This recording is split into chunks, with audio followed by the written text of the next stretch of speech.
Coming up in the news, straw vendors say they are taking their welfare into their own hands. Tourism leaders say all industry partners will benefit from RCL tourism injection. Northern Edition.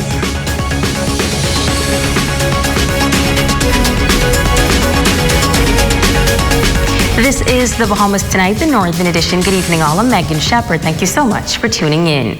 Topping the news, they have always been key stakeholders in the tourism economy as they bring a unique perspective, capitalize on the shift. Rumiko Knowles has the story. There are some 129 straw markets located in Port Lucayo. But member of the Straw Market Vendor Association, Terry Goldsmith, says he is afraid of what may become of the industry after being dealt two deadly blows, the likes of Hurricane Dorian and COVID-19. And it's left a lot of the vendors struggling, as you can well imagine. And after years of little to no business, he says they're now going to help themselves. And we can't wait for other people to come along and say, give us this, give us that. We can't wait for the government. We can't wait for the Port Authority, the owners of Port Lucayo or the Ministry of Tourism, the powers that be. Then they're more likely to support us in our endeavors. Tia Beckford has worked as a straw vendor in Port Lucayo for the past 7 years and notes that it has not been easy. And as a wife and mother of 3, she found herself asking this question. What are we going to do? A lot of us are still unemployed. Of my family being in the tourism industry and just saw what happened since the hurricane and the pandemic. With 2 hotels reopening its doors and the government's purchase of the Grand Bahama International Airport, she says the straw vendors are hopeful that things will soon turn around. We are looking forward with a lot of optimism. That is a great step. As owners in the Port Lucayo market, they say the objective is to hear each other's ideas and begin to discuss the way forward for the industry. They maintain that if change is going to come, it's going to come from themselves. So the objective is to bring them all together and say, okay, how can we help ourselves? Give us the ideas. How can we compete? And you've got a lot of creative people down there, right? Like Tia right here. They're very creative. They're very concerned.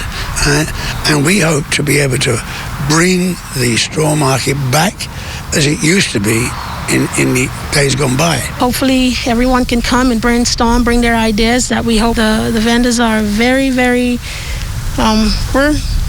we've struggled a lot. And so with this meeting that will happen on Thursday, we hope to gain the support of everyone. And if we do that, then we can find success. We just need to get out of the cart and start pushing it up the hill so that we can find success. Rumiko Knowles, ZNS Network News. Meantime, Royal Caribbean Cruise Lines is expected to begin home porting in the Bahamas next month.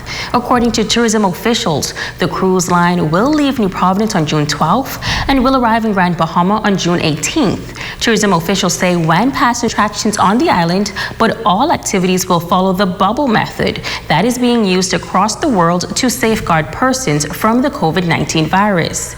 Passengers will interact with each other while at the various attractions, including the Port Lucayo Marketplace. Now, some business owners in the Port Lucayo Marketplace are concerned about the bubble concept and whether or not Bahamians will be allowed in the marketplace at the same time. Manager at Freeport Jewelers, Lauren Madu, says she's not sure how the bubble would work or if it would be successful, but she is prepared to do whatever is necessary. That particular day, I think they're saying that Bahamians won't be allowed to mingle with the tourists as they come off the ship. My feeling is that if we put the protocols in place and we do what is necessary, I don't see where there would be a problem with Bahamians being here and shopping at the same time that these persons are off the ship. Owner of Zorba's Restaurant and Agave, Nick Vacato, says Grand Bahamians have helped to push their businesses for years, and they should be allowed into the marketplace while tourists are there. But overall, he says with some tweaking, he believes the bubble method can work. It could work. We could assign like parts of the restaurants just for Royal Caribbean, and the rest have to be for locals. You can't tell your locals they can't come in the day where the Royal Caribbean is coming in. You know what I mean? It's not fair to the locals, and it's, to me, I think it could work. but we'll just have to have a designated area just for Royal Caribbean, just for that one day. It's only 1 day out the week, and it's only for 6 months. This is a trial run. If it works, I think other ships will follow suit, and everybody's looking at Royal Caribbean right now. I think it could work for Port Lucayo, designated areas for them, but the locals at the same time. Like, we'll have the Royal Caribbean in one dining room, for example, and the locals for the rest of the restaurant. While the manager of the Ministry of Tourism office here on Grand Bahama is clearing the air regarding the bubble concept and how it will impact the Port Lucayo marketplace. He says, contrary to reports, the bubble concept does not mean Bahamians will be excluded. Italia Hall has those details. We're going to make this work. Royal Caribbean cruise ship commitment to Grand Bahama is a solid one. The manager of the Ministry of Tourism Grand Bahama office, Stephen Johnson, says the tourism team is excited about Royal Caribbean's week trip beginning on June 18th. He confirms that the plan is for passengers to visit various attractions on the island, but all activities will follow the bubble method, where these passengers will be restricted to only interact with each other. Now, when it comes to the Port Lucayo marketplace, he says there's no need for alarm. That is going to be exclusive for the Royal Caribbean Cruise Line passengers every Friday. And what we're going to do is strategically, we have a plan in place to where if there are Bahamians in the stores, we are going to wait until they come out. And then we're going to be utilizing various persons in my office and the port office to have as much as possible to bring everybody in this equation. He says a meeting was held recently with management of the Port Lucayo marketplace, as well as business owners, to explain the plan. Johnson asserting that a shutdown of the Port Lucayo marketplace for locals is not a part of that plan, but the strategy is to ensure that it is a safe area for passengers as well as Bahamians. Persons are coming in vaccinated, and they're also coming in with a PCR test, even though the Bahamas has lifted the requirements for PCR once you've been fully vaccinated. So we want persons to basically stop jumping the gun. We want you to just wait. We are trying to utilize everybody as possible in this equation. We think there's opportunities here for everybody in Grand Bahama. Johnson says Royal Caribbean is committed to Grand Bahama. Port Lucayo Marketplace was the most difficult bubble to put together for Royal Caribbean Cruise Line because there's so many entrances and exits.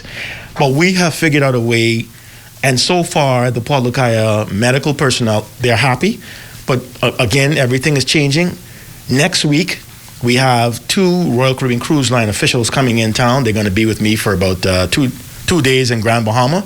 And we have about 17 to 18 tours planned throughout Grand Bahama. And he says there are other locations that the passengers will be visiting as well. I want to create every Friday an opportunity for Smith Point for between the hours of 8 o'clock and about 2 o'clock.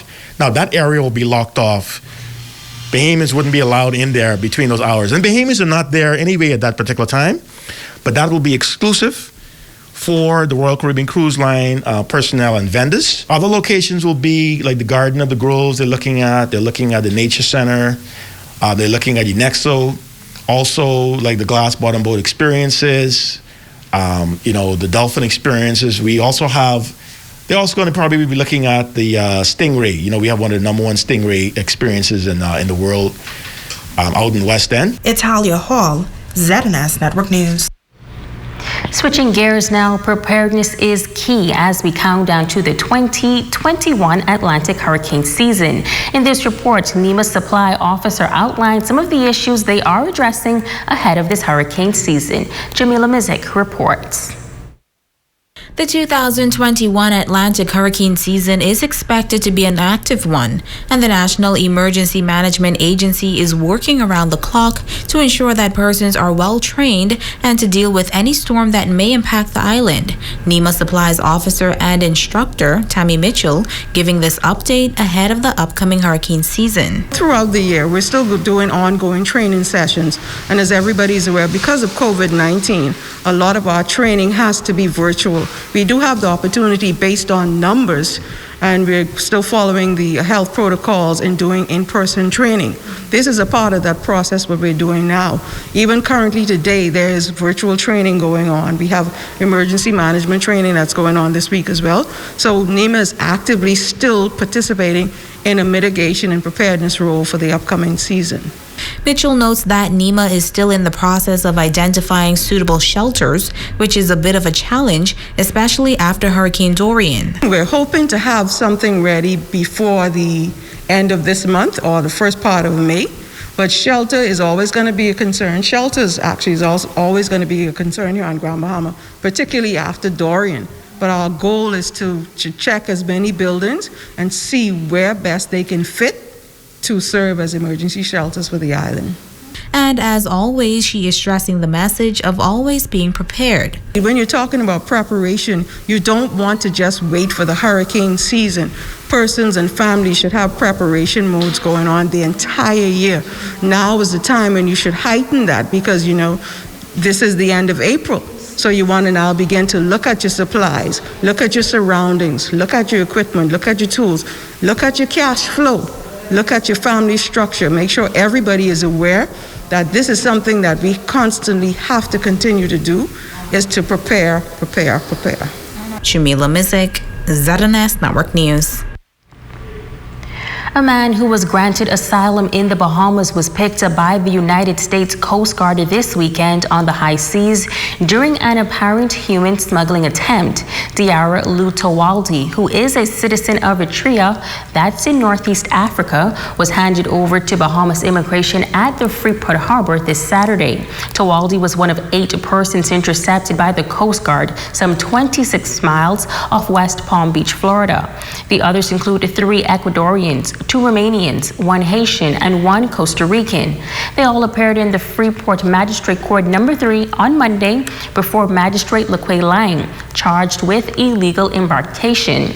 They all pled guilty and were each levied fines of $300 or, in default, served 3 months at the Bahamas Department of Corrections.